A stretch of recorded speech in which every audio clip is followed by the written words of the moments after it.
Hello and welcome. Today we're delving into a potentially serious complication following eye surgery, post-surgical glaucoma.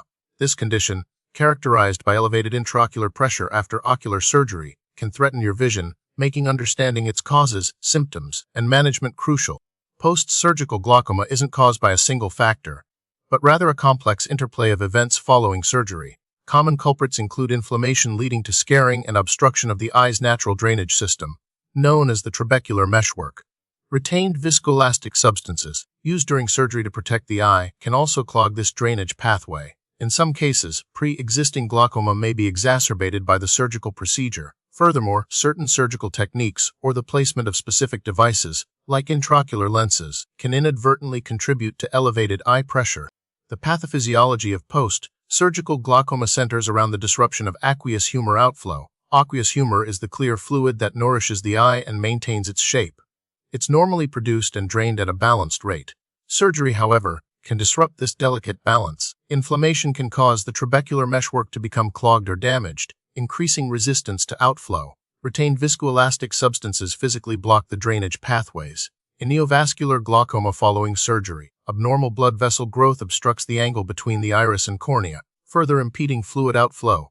Consequently, intraocular pressure rises, damaging the optic nerve and leading to vision loss. Determining the precise epidemiology of post-surgical glaucoma is challenging, as its incidence varies widely depending on the type of surgery performed, patient risk factors, and the duration of follow-up. It's more common after certain procedures, such as cataract surgery complicated by inflammation or retained lens fragments, penetrating keratoplasty, a corneal transplant, and retinal surgeries, particularly those involving silicone oil. Patients with pre-existing glaucoma or other ocular conditions, like uveitis or diabetes, are at higher risk of developing this complication.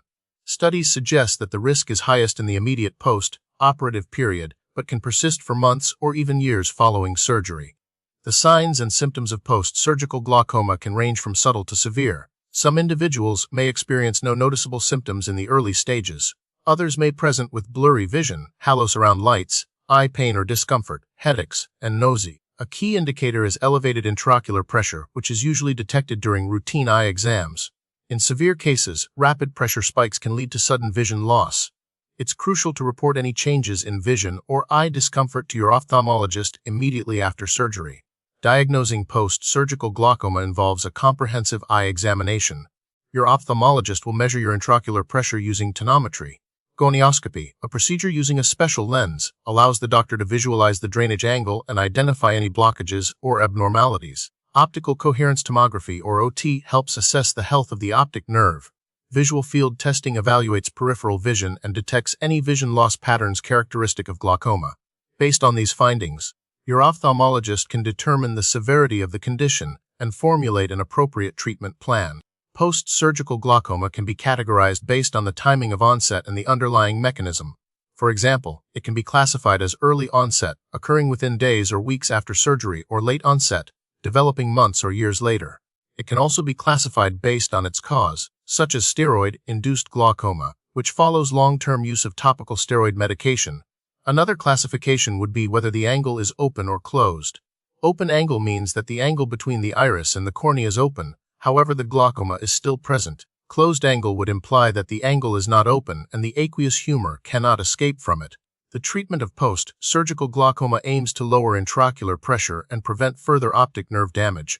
Initial management often involves topical eye drops that reduce aqueous humor production or increase its outflow. Oral medications, such as carbonic anhydrase inhibitors, may be prescribed if eye drops are insufficient. In some cases, laser procedures, like selective laser trabeculoplasty or laser peripheral iridotomy, can improve drainage. When medications and laser treatments fail to control pressure, surgical interventions, such as trabeculectomy or glaucoma drainage device implantation, may be necessary. These surgeries create new pathways for aqueous humor to exit the eye, lowering intraocular pressure. While not always entirely preventable, certain measures can help reduce the risk of post-surgical glaucoma. Pre-operative assessment and management of existing glaucoma is critical. Meticulous surgical technique, including thorough removal of viscoelastic substances, is essential. Careful monitoring of intraocular pressure in the post-operative period allows for early detection and prompt treatment of any pressure spikes. Steroid use should be minimized and managed carefully. For high-risk patients, Prophylactic glaucoma medications may be considered.